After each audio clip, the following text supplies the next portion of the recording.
यार असी तो वीडियो बना के थक जाइदा यूट्यूब ते ना सारी मालूमात दे के, लेकिन साडी वीडियो वायरल नहीं होंदी, इन्ने व्यूज़ नहीं आते। असी परेशान होंने कि यार इन्नी मुश्किल नाल वीडियो बनाई दी आ, सारी मालूमात दई दी आ। खैर फायदा तो साडा अपना ही हुंदा आ, किसी दे आसान तो नहीं असी करते वीडियो बना के, लेकिन फिर भी मेहनत काफ़ी लगती है। तो तुहाडे लोगों तो उम्मीद होंदी है कि तुसी वीडियो देखोगे, देख के मालूमात लवोगे।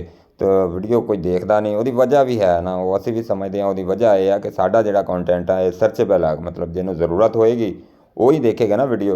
हुण आम बंदा तो नहीं देख सकता, बच्चे कित्थों देखणगे, उन्होंने की समझ आएगी इन्हां गेटां दी, तो वो कित्थे वीडियो देखणगे। ते या वड्डे भी जिन्होंने इहदे विच दिलचस्पी नहीं हैगी, तो वो फिर कित्थों वीडियो देखणगे।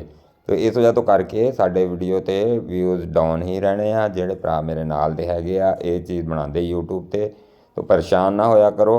तो इहदे विच इन्ने ही व्यूज़ आंदे आ। मैं बड़े बड़े सर्च करके देखे आ, जिन्ने भी क्रिएटर हैगे आ जिहड़े इदां दीयां वीडियो बनांदे आ, तो व्यूज़ उन्हां दे थोड़े ही हुंदे आ। तो अपना हैगा सर्च वाला कंटेंट, किसी को ज़रूरत होएगी तो सर्च करेगा, तो वो देखेगा वीडियो। तो इस वजह करके परेशान ना होया करो, तो वीडियो अपने बनाते रहो, कदी ना कदी तो वायरल हो ही जाओगे। अगर वायरल नहीं होंगे तो कम अज़ कम काम तो मिलिया करेगा ना, आर्डर मिलिया करनगे, ये बड़ा फर्क पैंदा आ। तुसीं अपना कंटेंट जारी रखो।